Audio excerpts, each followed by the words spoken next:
Хөгжил, ширхэгжилтийн төвшин тогтоох сорилыг авах аргачлал. Сургуулийн өмнөх 3-5 насны хүүхдийн бие бэлдрийн төвшин тогтоох сорил авах аргачлал. Хурдны чанарыг тодорхойлох арга аргачлал. 3-4-5 нас.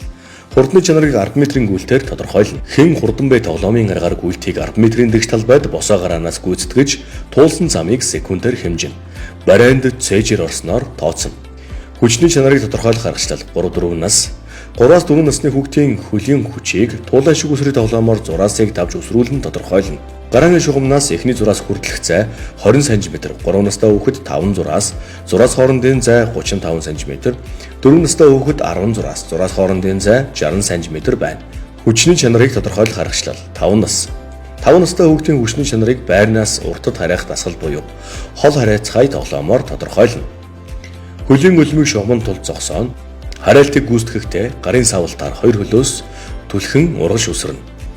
Авхаалт самбааг тодорхойлох аргачлал. 3 нас. 3 настай хүүхдийн авхаалт самбааг бөмбөг цуглуулах тоглоомоор тодорхойлно. Хүүхэд шидэлтийн зураасны ард өлмийг байрлуулж чөлөөтэй зогсно. Багш бөмбөг цуглуулан өгөхөд дохиогоор сагс руу 2 гараар бөмбөгийг шидэж оруулна. Нэг хүүхэд 5 ширхэг бөмбөг шиднэ. Сагсанд шидэж оруулсан бөмбөгийн тоогоор тооцож үнэлнэ. Авхаалт самбааг тодорхойлох аргачлал. 4-5 нас. 4-5 настай хүүхдийн авхаалт самбааг сагсчин тоглоомоор тодорхойлно. Хүүхэд шидэлтийн зураасны ард өлмийг байрлуулж чөлөөтэй зогсно. Хүүхэд бүр сагсанд 5 бөмбөг шидэж оруулна. 4 настай хүүхэд бөмбөг шидэх сагсны өндөр 1 м 20 см, шидэх цай 1 м 50 см.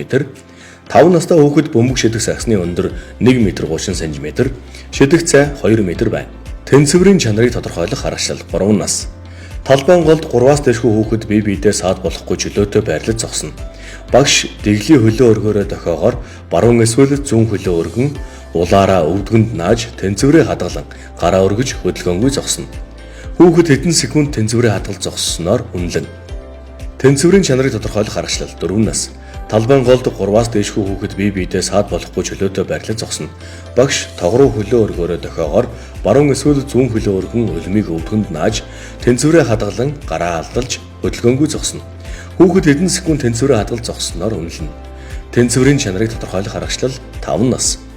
Талбайн голд 3-аас дээшгүй хүүхэд бие биедээ саад болохгүй чөлөөтэй байрлаж зогсно. Багш хөшөө бол зогсоороо дохиогоор баруун эсвэл зүүн хөлөө өргөж тэнцвэрээ хадгалан гараа алдалж хөдөлгөөнгүй зогсно. Хүүхэд хэдэн секунд тэнцвэрээ хадгалж зогссоноор үнэлнэ. Бие бэлдрийн хөгжил, ширхэгжилтийн төвшин тогтоох сорилыг авах аргачлал. Амын бие бэлдэр хөгжил, ширхэгжилтийн төвшин тогтоох сорилыг авах аргачлал. Ерөнхий боловсролын сургуулийн 6-аас 8 насны ангилалд бие бэлдрийн төвшин тогтоох сорил авах аргачлал. Хүчний чанарыг тодорхойлох аргачлал.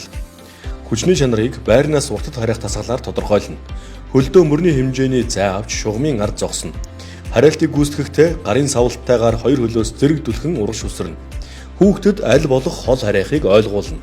Эхний байрлалаас газардаж буусан хөлийн өсгий хүртэлх зайг хэмжинэ. Харайлтыг 2 удаа гүйцэтгэж хол харайсныг үнэлгээнд тооцно. Мөрийж хазгаа өсөрхийг үнэлгээнд тооцохгүй. Хурдны чанарыг тодорхойлох аргачлал. Хурдны чанарыг 30 м-ийн гүйлтээр тодорхойлно. Гүйлтийг 30 м-ийн зайтай гараа барайг тэмдэглэсэн тэгш зайд босоо гараанаас гүйцэтгэнэ. Барайнд цээжээр орсноор тооцож туулсан замыг секундээр хэмжинэ. Уян хатны чанарыг тодорхойлох аргачлал. Уян хатны чанарыг суугаа байдлаас бүхийг дасгалаар тодорхойлно. Хөлөө нийлүүлэн сууж, дагц, дал, өгзгөөр хананд налж, тавцанг өвдөгний үеийн харалдаа байрлуулан, гараа алгаар нь давцан дээр тавин, зориултын тавцанг урагш түлхэж бүхийнэ. Дасгал хийх үед өвдөг гарыг нугалж болохгүй. Дасгалыг 2 удаа давталтай хийж, аль сайныг нь үнэлгээнд тооцно. Тавцанг бүхийж түлхэхдээ гарын алгыг давцангаас хөндөрүүлэхгүй байна. Эхний байрлалаас давцанг түлхсэн зайг хэмжинэ. Авхаалт самбааг тодорхойлох аргачлал. Хөдөлгөөний эвслийг 1 гараар бөмбөг шидэж бай унах дасгалаар тодорхойлно. Бөмбөгийг 5 удаа шиднэ. Байг унсан тохиолдолд бүрт 2 оноогоор үнэлнэ. Байны диаметр 60 см, бөмбөгний жин 150 г байна. Бөмбөгөө барин тохойн үеэр нугалж, урагш түлхэн анхаарлаа сайн төвлөрүүлэн шиднэ. 9-11, 12-аас 17 насны ангилалд доорх сорил авах аргачлал нь ижил дүгнэх үзүүлэлтүүд нь өөр байна. Уян хатан чанарыг тодорхойлох аргачлал. Уян хатан чанарыг суугаа байдлаас урагш бүхийг дасгалаар тодорхойлно. Нуруугаа хананд сайн тулгаж хөлөө өвдгөөр нь нуглахгүй, зориултын тавцан дээр гараа алгаар тавьж тулд суун. Зориултын давцан урагш түлхэж бүхий. Хэмжилт хийхдээ зориултын давцангийн эхний байрлалаас давцанг түлхсэн зайг см-ээр хэмжинэ. Дасгал хийх үед өвдөх гарыг нугалж болохгүй. 2 удаа давталтай хийж хамгийн хол зайг үнэлгээнд авна. Хөлийн хүчийг тодорхойлох аргачлал. Байрнаас уртад харих тасгалаар хөлийн хүчийг тодорхойлно. Хүүхэд хөлөө харайх шугам буюу тэмдэгт тул зогсно. Харайлтыг гүйцэтгэхдээ гарын савлтаар өвдөгний үеэр хагас сун эксрэн 2 хөлөөс зэрэг түлхэж урагш тэмүүлэн үсрэх хөдөлгөөн хийн. Эхний байрлалаас газардаж буусан хөлийн өсгийг хүрлэх зайг хэмжинэ. Харайлтыг 2 удаа гүйцэтгэж хамгийн өндөр үнэлгээгээр дүгнэнэ.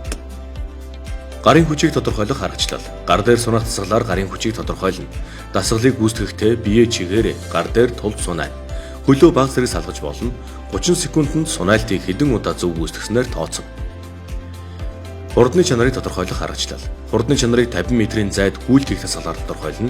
Гүйлт хийх талбайд гараа барайны шугам татсан байна. Нам гараанаас шүглийн дуу буюу туг тохиолдоор гүйнэ. Дэсвэрийн чанарыг тодорхойлох аргачлал. Дэсвэрийн чанарыг холын зайд гүйлт хийх тасгалаар тодорхойлно. Гүйлт хийх талбайд гараа барайны шугамыг тодорхой тэмдэглэсэн байна. Дохиогоор урд талын хөл гарааны шугам дээр тэмдэгт газар шүргүүлж байхаар босоо гараанд зогсно. Шүглийн дуу буюу туг тохиолдоор гараанаас гарна. Гүйлтийн зай эрэгтэй 1500 м, эмэгтэй 1200 м байна. Хөдөлгөөний эвсэл тодорхойлох аргачлал 1. Авхаалт самбааг бөмбөг шидүүлж байг онох тасгалаар тодорхойлно. 325-аас 400 г чихмэл бөмбөгөөр байг онсон тоогоор тооцно. Байны өндөр 1 м 50 см, диаметр нь 50 см байна. Гараа тохойн үеэр нугалж түлхэлтэйгээр ургас шиднэ. 5 удаагийн шидэлт гүйцэтгэж байг онсон нэг шидэлтийг 2 оноогоор тооцно. Хөдөлгөөний эвсэл тодорхойлох аргачлал 2. Авхаалт самбааг хавсралтай алхаагаар шилжилт хийх тасгалаар тодорхойлно. Хоорондоо 1 м-ийн зайтай 5 см-ийн өргөнтэй 3 шугам байрлуулсан байна. 20 секундын дотор 1, 2, 3 шугамн дээгүүр хавсралтай алхаа хэдэн удаа хийж гүйцэтгэснээр тооцно. Голын шугамд хөлийг салган зогсож, марш гэсэн дохиогоор баруун тийш өсөрж, баруун хөлийг 1-р шугамын тусгаарлагчийн гадна тавьж, буцаж зүүн хөлөөс хавсралтай өсөрж, 3-р шугамын гадна талд зүүн хөлийг тавьж, буцаад 3-2-1 гэсэн дарааллаар үргэлжлүүлэн гүйцэтгэнэ. Бие бэлтрийн хөгжил, чирэгжилтийн түвшин давтах сорилыг авах аргачлал. Хүн амын бие бэлтрийн хөгжил, чирэгжилтийн түвшин давтах сорилыг авах аргачлал. Насан туршидын сорил авах аргачлал 18-аас 64 нас. Дэсвэрийн чанарыг тодорхойлох аргачлал. Дэсвэрийн чанарыг амьсгал гарах хугацаагаар тодорхойлно. Эхлээд амьсгалаан уртаар гүнзгий аваад айжмаар удаан гаргана. Хэдэн шинэ удаанаар амьсгалаан үлээж гаргасан хугацааг секундээр хэмжинэ. Гарын хүчийг тодорхойлох аргачлал. Гарын хүчийг гар дээр сунах тасгалаар тодорхойлно. 30 секундын хугацаанд эрэгтэйчүүд гар дээр тулан хэдэн удаа сунаалт хийснээр тоолно. Эмэгтэйчүүд өвдөг дээр тулан хэдэн удаа сунаалт хийснээр тооцно. Хөлийн хүчийг тодорхойлох аргачлал. Хөлийн хүчийг 25 см-ийн өндөртэй давцсан дээр хөлөө ээлжлэн дээш доош гарч буух тасгалаар тодорхойлно. 1 минутын хугацаанд хэдэн удаа дээш доош гарч бууснаар тооцно. Нэг хөл дээр давтаж хийхгүй, 2 хөл дээр ээлжлэн гүйцэтгэнэ. Хэвлийн хүчийг тодорхойлох аргачлал. Хэвлийн хүчийг хэвтэй байдлаас өндөд суух тасгалаар тодорхойлно. Хэвтэй байдлаас цээжээ өргөж өндөд суугаад дохойг өвдгөнд 30 секундэд хэдэн удаа хүргэснээр тоолон үнэлнэ. Уян хатан чанарыг тодорхойлох аргачлал. Уян хатан чанарыг суугаа байдлаас урагш бүхэх тасгалаар тодорхойлно. Нуруугаан хананд сайн тулгаж, хөлөө өвдгөөр нь нуглахгүй, зориултын давцсан дээр гараа алхаар тавьж тулд суун. Зориултын давцсан урагш түлхэж бүхий. Хэмжилт хийхдээ зориултын давцангийн эхний байрлалаас давцсан түлхсэн зайг сантиметрээр хэмжинэ. Дасгал хийх үед өвдөх гарыг нугалж болохгүй, 2 удаа давталтай хийж хамгийн хол зайг үнэлгээнд авна. Хурдны чанарыг тодорхойлох аргачлал.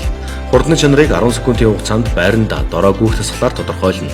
1. Хөлийн алхалтын тоог 2-оор үржүүл тооцоолно. Тэнцвэрийн чанарыг тодорхойлох аргачлал.